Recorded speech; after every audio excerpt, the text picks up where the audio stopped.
invoking the blessings of the Lord of the universe, Satchidananda Parabrahman, the producer and director of this cosmic movie show.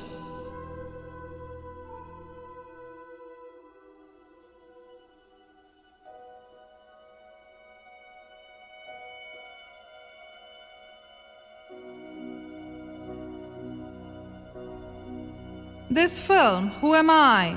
A Scientific Spiritual Search, is based on a book by Swami Prajna Aranyaji, popularly known as Yogi Protoplasm.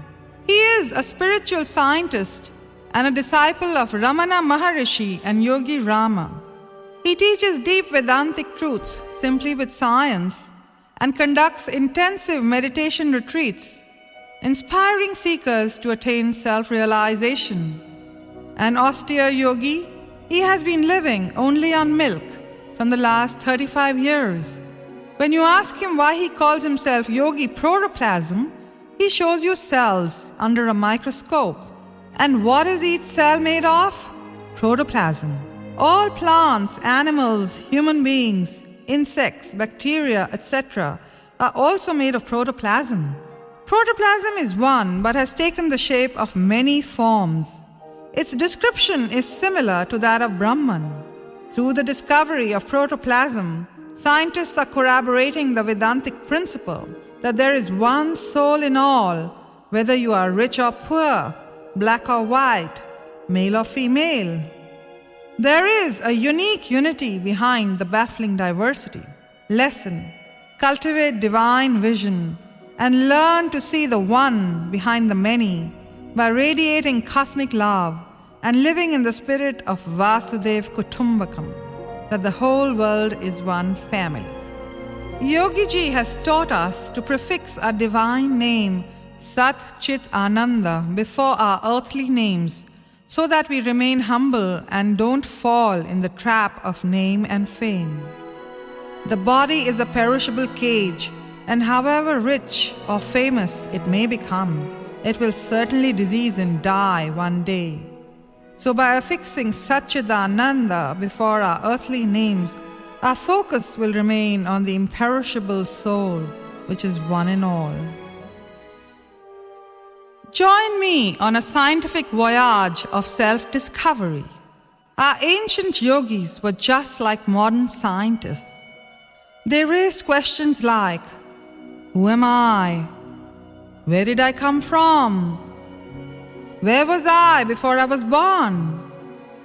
Where will I go after I die? What is the real goal of a human birth? To answer all these questions, yogis performed intense tapasya. What is tapasya? Tapasya means purification of mind through meditation and selfless work. Though our yogis say our true divine nature is Sat Chit Ananda, but in real life we find we are mostly unhappy and stressed. Why? Because our minds mostly are very gross, impure, and extroverted. Mind must be purified, concentrated, and introverted so that it can rediscover its true divine nature of absolute bliss. To walk on the spiritual path, two main qualifications are necessary: Viveka and Vairagya. Viveka means one must have discrimination between the temporary and the eternal. Wise people understand that this world is temporary and full of suffering and strive for liberation by leading a simple and selfless life. Vairagya means one who is striving for liberation from the repeated cycle of birth, old age, disease, and death. Does not squander one's time in sensual pleasures and is detached from the worldly drama. Most of us are searching for happiness in wine, women, and wealth. But Taittiriya Upanishad says, a mind which has been purified by selfless work, when that pure mind sits in deep japa and meditation, the bliss that it then experiences is billion times greater than the bliss of a billionaire who has enough of 3W: wine, women, and wealth. So, a pure mind is really a passport to becoming a bliss billionaire. Example: a thief was traveling with the Swami in a train. The thief saw the Swami counting a lot of cash and putting it in a bag and locking it. When the Swami went to the toilet, the thief started searching for the key of the bag. He searched everywhere on Swami's side but could not find the key. Exasperated, when the Swami came back, the thief blurted out the truth. Swamiji, I must confess to you that I am a thief and wanted to steal your money. Please forgive me. But please do tell me where you have hidden the key to the bag. I am dying of frustration. Son, I have hidden the key under your pillow. Now, the thief has searched everywhere, but certainly not under his own pillow. Similarly, out of ignorance, man searches for happiness outside him in wine, women, and wealth, but real everlasting bliss is only within, in the bliss of the soul. So learn to tap that soul bliss through daily deep meditation. When you take food, carbohydrates get digested, complex sugars get made, and then glucose. The intelligent transportation system knows how much glucose to push into bloodstream and supply to every cell according to requirement. The energy stored in glucose gets liberated. How did glucose get energy? Who made these chemical reactions that convert food into energy? Evidently, there's some highly intelligent, mysterious power combining all sciences together who is constructing and running this amazing human body. Lesson: cultivate humility and understand that you are not the doer. You are only an instrument of God. If your heart stops pumping, can you attend your next meeting, even if it is with the Prime Minister? You can't. So vanquish your ego with the sword of self-knowledge. Mahatma Gandhi shook the entire British Empire, but he never said, "I did it." He always said the Lord's will was done through him. Greatness lies in being humble and simple. Today, scientists know the secret of genes and how these guide human beings and all living beings. Genes in the human body are very intelligent molecules. If your nose is round or sharp, it is all due to your genes. If your eyes are black or blue, it is because of your genes. Genes determine your voice, your gender, etc. There are 30,000 genes and 46 chromosomes. 23 chromosomes come from the mother and 23 chromosomes come from the father. All 30,000 genes are located in these 46 chromosomes. Now, scientists know which gene is on which chromosome. They can manipulate genes. Medical colleges have a medical genetics branch. There are many genetic diseases that cannot be cured by medicines because they are due to some genetic disorder. Genes have got a code language called genetic code. Scientists today, by manipulating genes, have started cloning plants and animals also. Isn't that amazing? Now examine your own body's life cycle. We were all a single cell some time back. Initially, there were two cells, one male and one female. The bigger one is female cell. A male cell has a tail like a tadpole. Then the tadpole cell enters inside and unites with the female cell.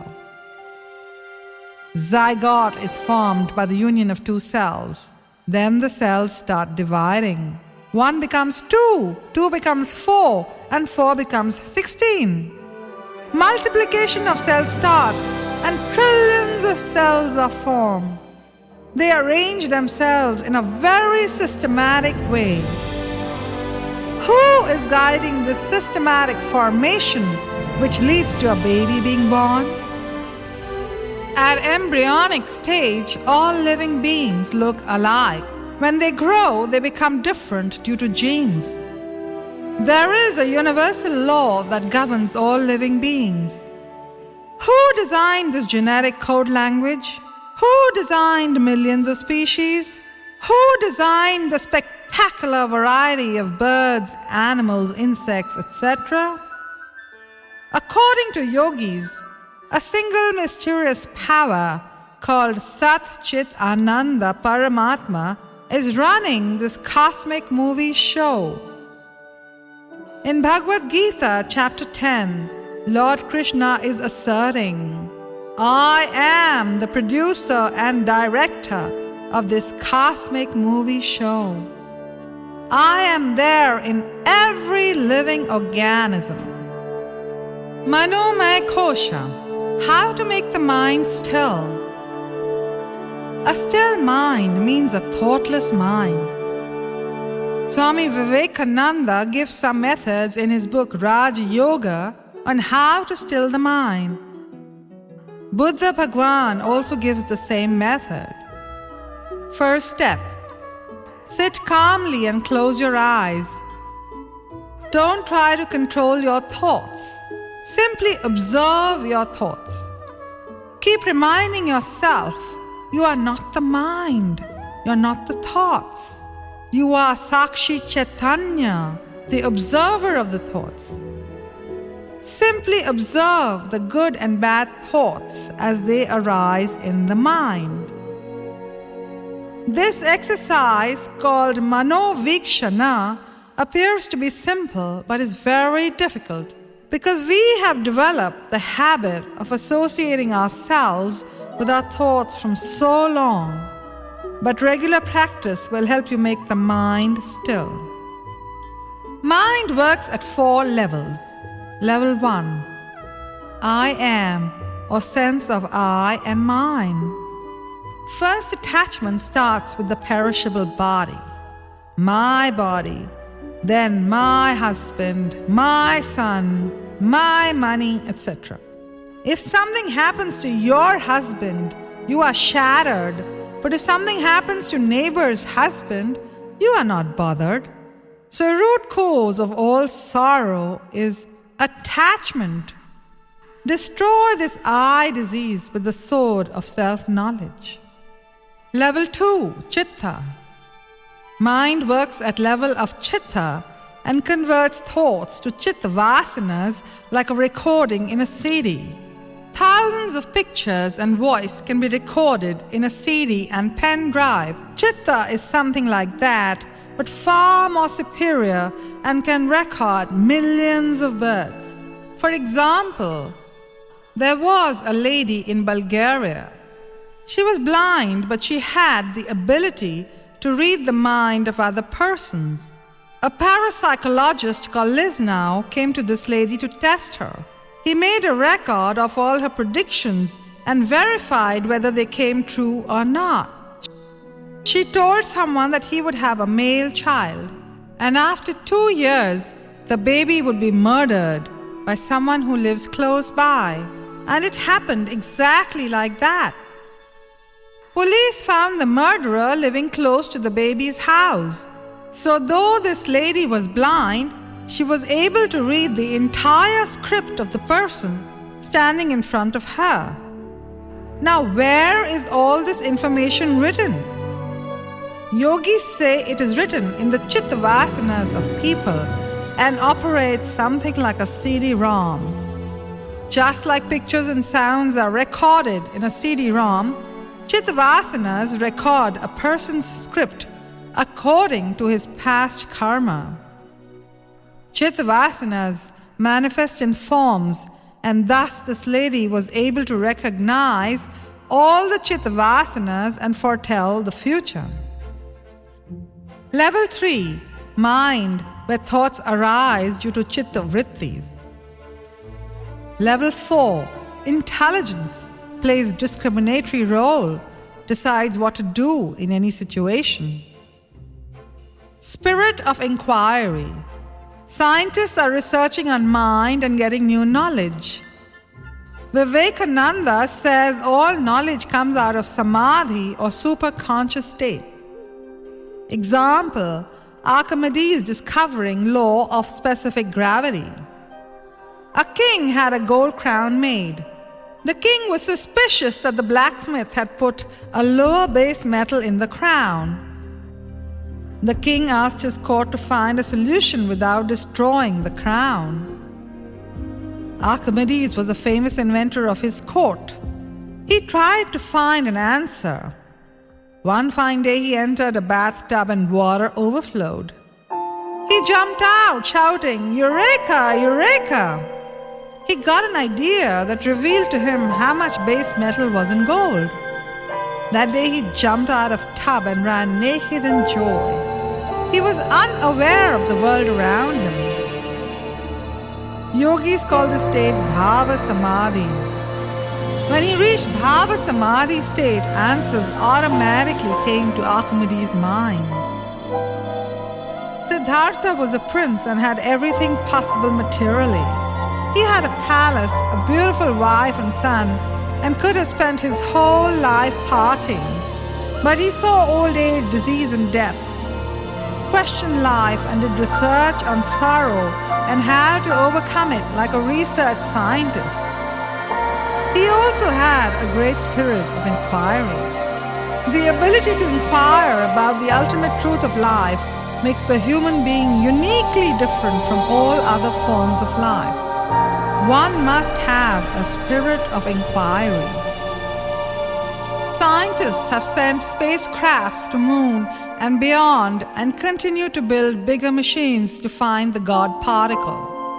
But despite the development of super proton, antiproton synchrotons, and now superconducting super colliders that contain enough niobium titanium wire to circle the Earth 16 times, scientists have no more of an understanding of eternal questions like, where did we all come from? And where will we go after death, etc., than the first philosophers in human history. As the idea of consciousness as something important gradually seeps into discussions of physics and the cosmos, new consciousness-based theories of the universe are getting their day in the sun. One such theory is biocentrism. Biocentrism, the theory of everything, is a concept proposed in 2007 by American Dr. Robert Lanza, a scientist in the field of regenerative medicine and biology. Biocentrism theory researchers explain that stem cells behave in such a way as if they have intelligence within. That intelligence our yogis call consciousness or Sat Chit Ananda. It is the presence of consciousness that is enabling cells to become this tissue or that. From centuries, mystics have been talking about consciousness. Biocentrism is championing consciousness and not the Big Bang theory. This is the standpoint of all yogis also. Scientists first refuse to recognize consciousness. Biocentrists also raise questions like, do plants have consciousness? One police officer attached a polygraph or a lie detector machine to a plant. When the plant was watered, it was happy. When negative words were spoken to the plant, it showed fear. Plants showed a very human-like response. Luther Burbank, an American mentioned in Autobiography of a Yogi by Paramhansa Yogananda, demonstrated that when he showered love on cactus, thorns stopped growing on it. Have you seen a carnivorous plant? They derive most of their nutrients from trapping and consuming animals or protozoans, typically insects. They usually grow in places where soil is poor in nutrients. In carnivorous plants, leaf is not just used to photosynthesize, but also as a trap. These plants show that plants are also capable of creative thinking. Illusion. Due to Maya Shakti, illusion is arising. One appears as many. Example. Bring 3 mirrors. One concave, second convex, and third an ordinary mirror. Now if you look at the ordinary mirror, you will see a normal face. If you see concave mirror, face is very small. If you see in a convex mirror, face looks very big. In order to understand secret of Maya, observe your face in different mirrors. Your face appears different in different mirrors, even though your face is same. Similarly, Maya creates illusion of differences, even though we are one. Illusion can also be seen in the following example. What do you see? 2 faces or a flower vase. Our problem is, who am I? What am I? From where have I come? Electromagnetic waves are present everywhere. Energy travels in the form of waves. Light energy, sound energy, magnetic energy, etc.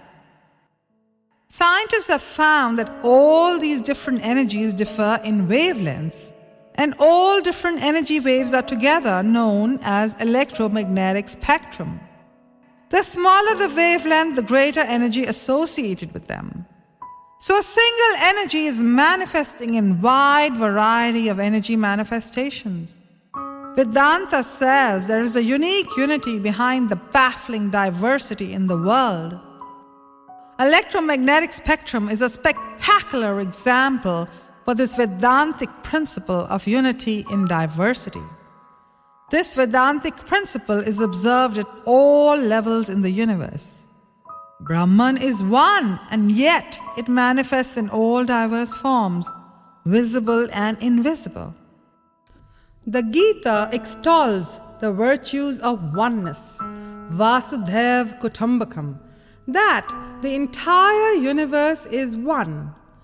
Just as the one ray of white light refracts into 7 different colors when passed through a prism, Brahman is seen as the diverse world when seen through the prism of the body, mind, and intellect. You are strongly entrenched in feelings of otherness. Most people are not living in a spirit of cooperation, but cutthroat competition. Once upon a time, a teacher wanted to test her students.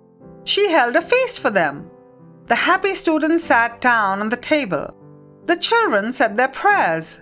They were about to eat when the teacher said, "Wait, dear students, here is a small test for you. Please eat, but do not bend your arms. Now you may begin." The students were puzzled. How could they eat without bending their arms? Some of them got angry. Was the teacher playing a trick? Suddenly, a bright student spoke up. He quickly told all the others, "Let us each feed the student in front. In this way, all of us can eat with our arms held straight." The teacher came back. She saw all the students enjoying the feast. Each student was feeding the students seated in front. The teacher was happy. Her students had passed the test. If the students had not helped each other, all of them would have missed the feast. So, by helping somebody else, you only help yourself. Spiritual growth is not measured by the number of scriptures mastered or pilgrimages undertaken. It is measured by the experience of oneness you experience and live. One energy is manifesting as this baffling diversity seen as the world. The differences are due to the difference in wavelengths only. Energy is one, but becomes many in the living world, thus corroborating the Vedantic dictum that there is a unique unity behind the baffling diversity. Mind your mind. To do any work in the world, your mind must be in a proper condition. That is why Swami Vivekananda said, "If I have to start my education again, I will not start reading many books. I will focus on improving my concentration. If you have a concentrated mind, you can read many books in no time. Example, Swami Vivekananda once went to a library and asked for a book. Give me a book on world religions. Here. After 1 hour, Swamiji returned the book. I have finished the book. You can have it back. How is that possible? How can you finish such a thick book in such a short time? Okay. You can ask me any question from the book. To the librarian's amazement, Swamiji answered all his questions. The librarian was shocked. He asked Swamiji his secret. Swamiji said he did not need to read sentences or paragraphs. He reads whole pages in a glance. This is what is called photographic memory. We also can improve our concentration powers with regular meditation. Thought power. Mind has 2 layers, conscious mind and subconscious mind. Conscious mind is only 10%. Subconscious mind is 90%. One can reach superconscious mind through regular chanting and meditation. Mind is also a bundle of thoughts, but we mostly communicate our thoughts with words. But supposing I could communicate directly from my thought to your thought, is it possible? Yes. Yogis can do that. Parapsychologist scientists are now doing research on this phenomena called telepathy. Vijnana mein kosh. Yoga consists of arresting mental tendencies. If you succeed in doing that, you will reach Sakshi Chaitanya or witness state. Mostly we are under the influence of one or more vrittis or tendencies. Example, let us examine a piece of cloth. Is it not just a collection of threads? If all the threads are removed, nothing of the cloth will remain. So the thread is real. Cloth is just a mental projection. On further analysis, the thread is nothing but cotton spun and twisted with a machine. The spinning machine converts the cotton into thread. So cotton is real object and no such thing called thread is present. Again, on analysis, the thread that appears to be real now seems to be a superimposed projection. On further analysis, cotton is nothing but hair of a cotton plant seed.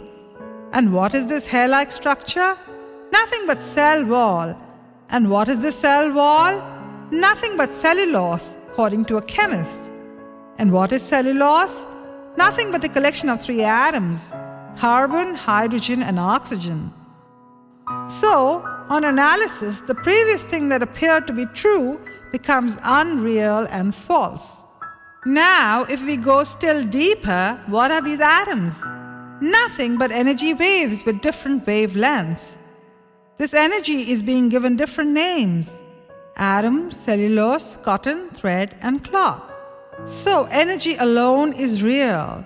Rest are superimposed mental projections. Our great yogis also reached this great truth by tapasya and purification of mind that the universe is pervaded by one supreme intelligent power. Sarvam Shaktimayam Jagat is a Vedantic dictum which scientists are corroborating, saying everything is made of energy.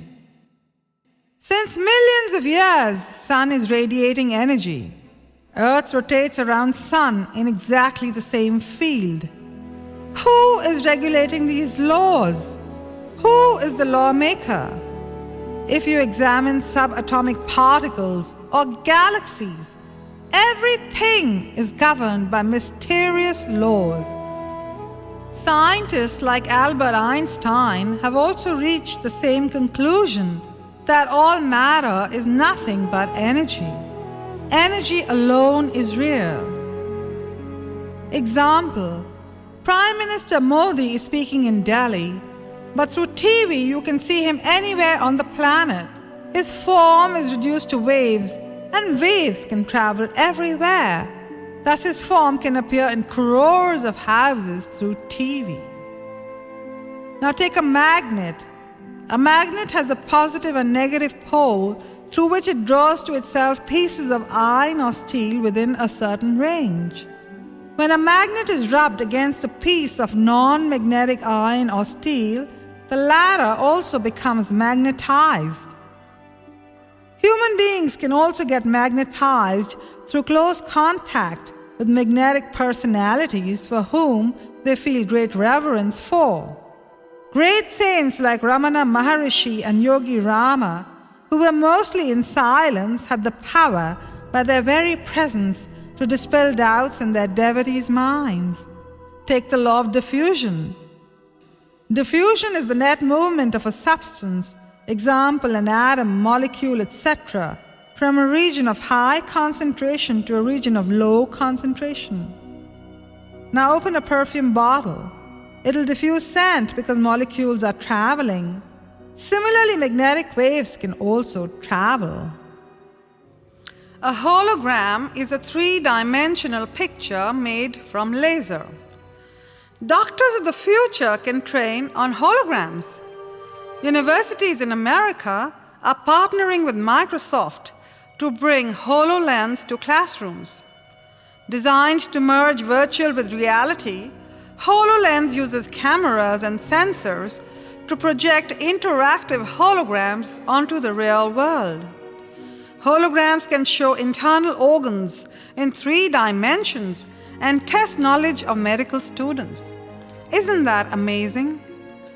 A hologram is a photographic picture that is composed of a great number of small parts, all of which contain the picture as a whole. When we break up the hologram in many pieces, we end up with as many small but complete pictures of the whole. Similarly, every cell of our body contains complete information about the entire mind-body system.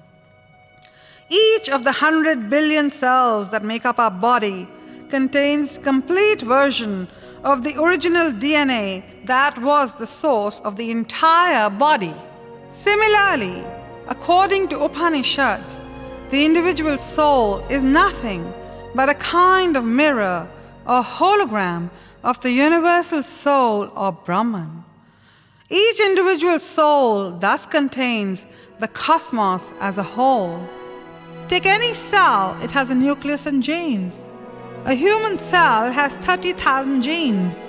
One cell from a person's skin can be taken and developed into a full human being. From a single cell from cloning, entire human body is reconstructed by scientists. So human body is like a hologram. The smallest unit of human body is a cell which has 30,000 genes. So also the body of every living organism in the living world is made of cells. Scientists have cloned various animals and plants from a single cell. So all the bodies of living organisms are like hologram. Similarly, like a hologram, Sat Chit Ananda Parabrahman is reflected in each soul, or each soul is a whole or part of Sat Chit Ananda Parabrahman. Example, a dog entered a hall which had mirrors everywhere. The dog started attacking his own image. The dog hit here and there and got injured. Similarly, ignorant people see different bodies and start fighting with each other. But a man of wisdom only sees the one soul in all and radiates cosmic love. Angulimal dacoit came to kill the Buddha, but the Buddha, with his compassion, was able to bless him and elevate him, for he only saw the dormant divinity in the dacoit. Anandamaya Kosha means pure I am state. We are in that state when we are in deep sleep condition. When you wake up in the morning, you say you slept very peacefully and happily, though you did not have any bank balance, spouse, etc. in deep sleep. From where did you get your peace and happiness? In deep sleep state, all attachments to names and forms is missing. You are pure soul only. In deep samadhi or superconscious state also, you alone are there and one with the universal self. Yogis make all kinds of efforts to attain that state of absolute bliss. Now go within yourself and ask yourself these fundamental questions. Who am I? What am I? From where have I come? Rishis claim that realizing I am or soul is secret of eternal happiness. True nature of I am is not confined to a single body, but is beyond galaxies. It's infinite. Go within. Find out secret of I am and the problem is solved. Learn to discriminate between the real and the unreal. Real must be present in past, present and future. 100 years before, this body was not there. 100 years later, this body will not be there. Then how is this body real? Even the sun will disintegrate sometime. Only Sat Chit Ananda Parabrahman is eternal and infinite like energy. Science says every 3 years, every cell of our body changes. Cells in body are continuously dying and new ones are being made. Gita also says from birth to death, our physical body is continuously changing. We give up our childhood body to become an adult. We give up adult body to become an old age body. Then the body diseases and dies and changes into a new body by way of rebirth. The life inside us is in continuation though. It is a form of energy. According to science, nothing is destroyed. Things just change from one form to another. Example, ice when heated can become water. Water when heated can become steam, and steam when cooled can be made into water again. Similarly, energy can neither be created or destroyed. It can only be changed from one form to another. You think you are this illusory body, but body is changing continuously from baby to youth to old age. I am will continue as same in all stages. You are that I am. You have no death, only body dies. Just as you change clothes, so also the soul changes bodies according to karma. Grief is due to wrong identification with the body. Remember this constantly, that you are really an eternal soul. Discriminate between the ephemeral and eternal. Scientists explore external nature. Yogis explore internal nature. Both come to same conclusion that energy alone is real. Pranava Nad Anusandhan, or research on Om Mantra. Mantra sadhana is the most beneficial method to keep your mind, body and soul in perfect harmony. The vibratory sound of Om is happening in every atom of the entire universe. This vibration is constant and unaffected by a person's race, religion, etc. It is thus not surprising to find its reminiscence in all religions in some way or the other, whether it is Amen of the Christians or Ameen of the Muslims. Om has 3 letters, A, U, Ma. A symbolizes waking state, U symbolizes dreaming state, M symbolizes deep sleep state. Om, taken as a single unit, stands for Turiya, which is the 4th state. Mandukya Upanishad reveals the secret meaning of Om, which is the name of Brahman. It gives an analysis of the 3 states of waking, dreaming, and deep sleep, and how to reach the 4th state, Turiya, whose nature is Sat Chit Ananda and is the substratum for the 3 changing states. Pain cannot touch the one who gets established in Turiya state through deep meditation. Meditation on Om with devotion and meaning leads to realization of Brahma Gyan. Chant Om with the spirit of inquiry and devotion, for you are invoking the blessings of the Lord of the universe. Every time you chant, ask yourself, who am I? Am I this perishable body, which will certainly disease, decay and die? Or am I a divine child of God, made in His image of eternity, immortality and everlasting bliss? Who am I? Mantras have power. Supposing I abuse you, You idiot, stupid fool! if one abusive word can incite you to violence, imagine how much power God's name will have and how much capacity it will have to burn the impurities in the mind and elevate us.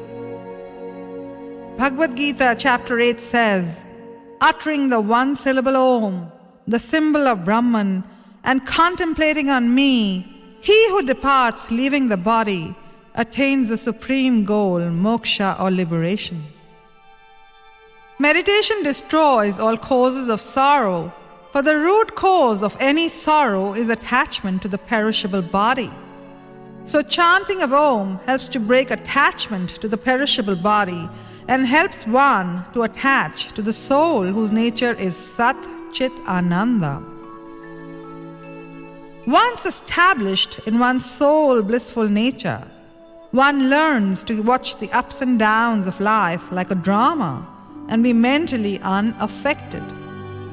For example, Ramana Maharishi had cancer but was not dependent on doctors and medicines and remained immersed in the bliss of samadhi till his last breath. There was a divine peace and joy radiating from his face, even though his body was tormented by pain. Once he was meditating in a cave and insects had eaten away his thigh, yet he was unaware of the body and totally immersed in the bliss of samadhi. Meditation is the ultimate medication for any problem facing man. Mantra's effect on water. Dr. Emoto, a Japanese scientist, performed a series of experiments observing the effect of mantras, words, prayers, music and environment on the crystalline structure of water. He filled 2 jars with water. Jar A was subjected to several hours of insulting and abusive language, while Jar B was exposed to positive vibrations through chanting and prayer. The jars were then frozen. After freezing, it was found that the crystals in Jar A were ugly and deformed, while the crystals in Jar B were like beautifully shaped diamonds. If this is the effect on water, imagine the effect of positive vibrations on the human body, since it is 60% made of water, and imagine the effect on a fetus, which is 90% water. That is why our yogis promote Garab Sanskar. That is, if a pregnant woman does a lot of chanting and meditation, she can put spiritual impressions in her child right from the womb stage. So we find modern scientists corroborating truths what our ancient yogis stated. Om chanting can be done in 6 ways. Now sit with your spine erect and close your eyes. 1. Vachikam. Do loud chanting. Vachikam Omkara should be done in such a way that sound appears as if coming from navel. If done correctly, breathing slows down and ultimately kumbhaka or stopping of breath is attained.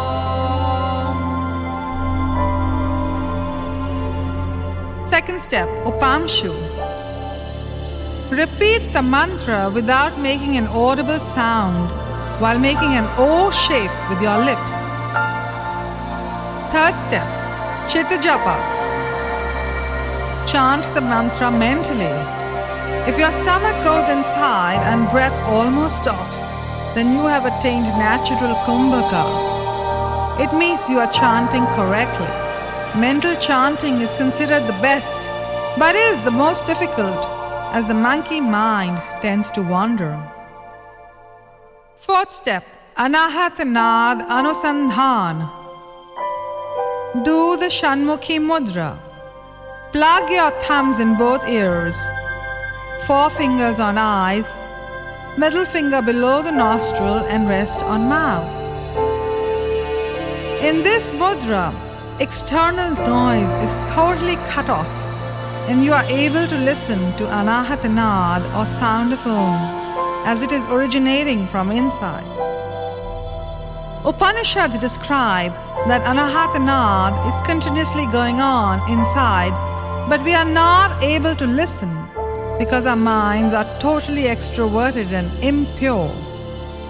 You may see lights and colors within as mind becomes subtle. Fifth step, Brahma Bhavana, expansion of consciousness. Imagine your body filled with an awareness of a circle of love, light and joy. Keep expanding the circle of love, light and joy. Now imagine your whole house filled with the circle of love, light and joy. Keep expanding the circle of love, light and joy. Now visualize your whole country filled with the circle of love, light and joy. Keep expanding. Now visualize your whole planet Earth floating in this circle of love, light and joy. Keep expanding. Now visualize the whole solar system floating in this circle of love, light and joy. Keep expanding. Now it includes the Milky Way galaxy also.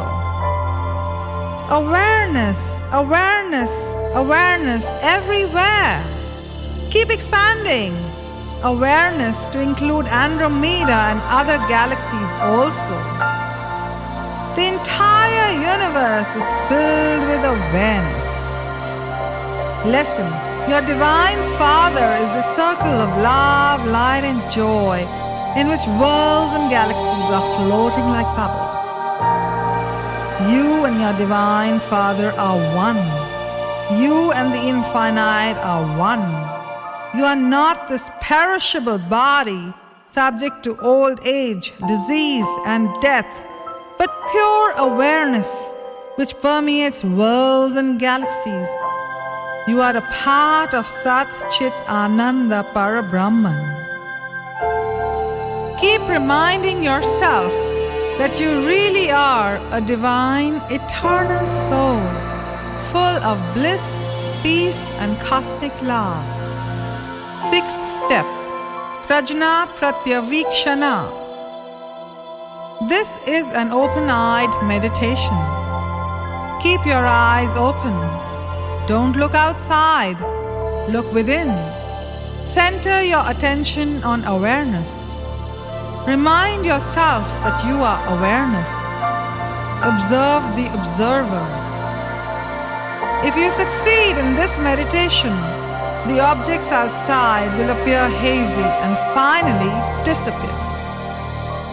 Brahma Bhavana, or expansion of consciousness. What do our yogis mean by the word Brahman? Brahman literally means very, very vast. But how vast is Brahman? With the help of astronomers, we can understand what real vastness means.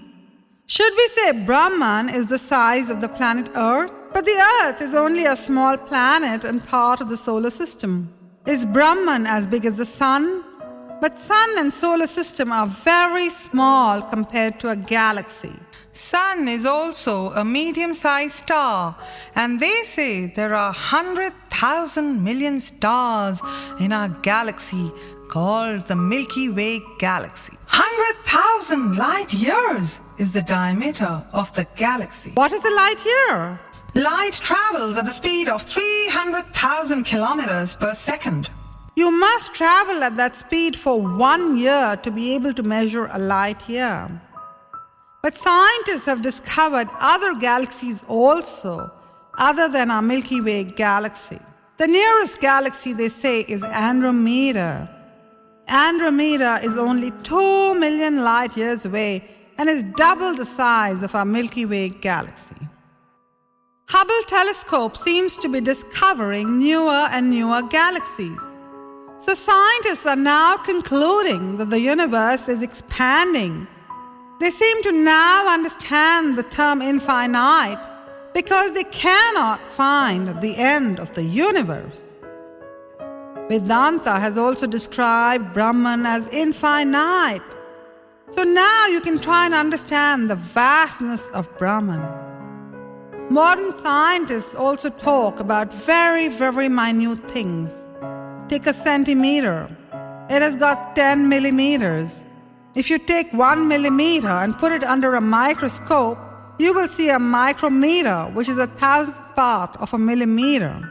Electron microscopes are now being used, which can magnify bacteria 100,000 times. So if you can imagine the smallest something, this Brahman is smaller than that. And if you can imagine the biggest something in the universe, this Brahman is bigger than that. All the Upanishads talk about the greatness of this unimaginable Brahman. Galaxies will also disintegrate someday. Thus, our yogis say, only Sat Chit Ananda Para Brahman alone is real and eternal. It has no form, but all forms are because of its presence. The law of karma. As you sow, so shall you reap. Buddha Bhagwan used to relate this story. There was one millionaire who lived in a very big palatial house, but he was a very big miser and had cheated many, many people. He buried some of his gold in one corner of the house. He did not even tell his son where he had hidden this gold. One day the miser suddenly died. The son searched everywhere for the gold but could not find it. After some time, an ugly leper boy was born in a poor slum. The leper boy started begging.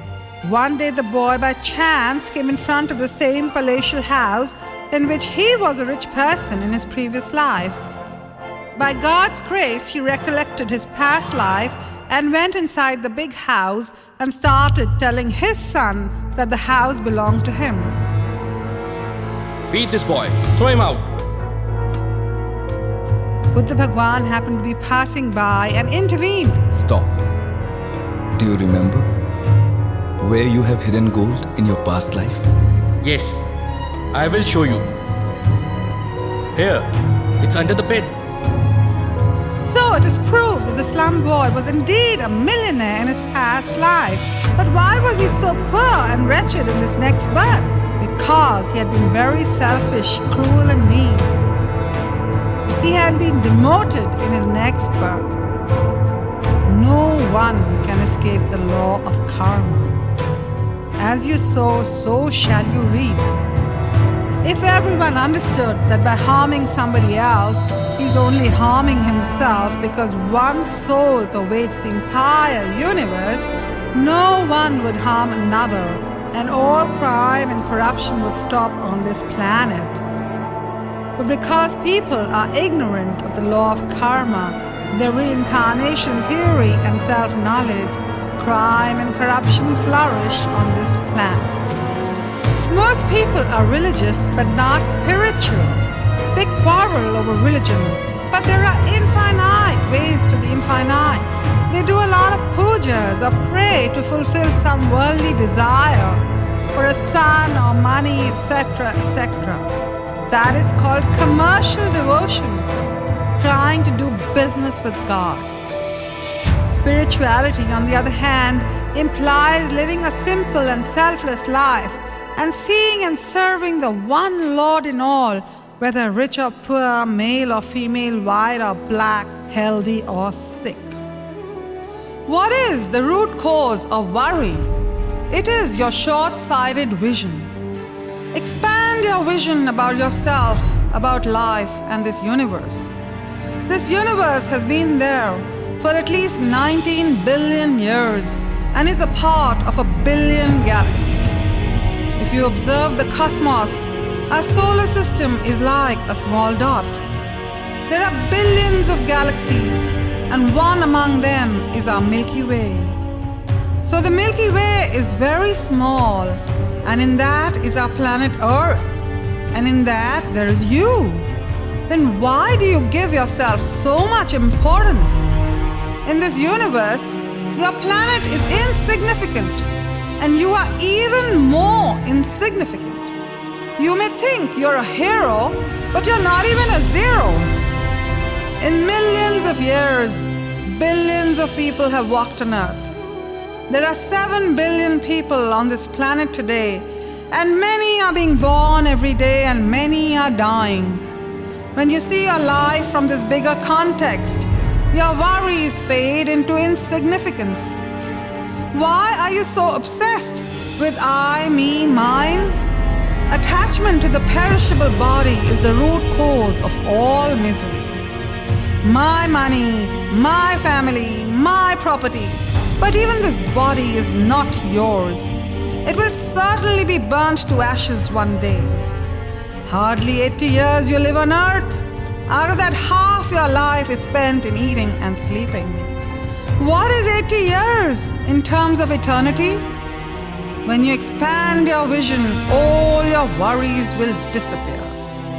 So burn your ego in the fire of self-knowledge and become a bliss billionaire.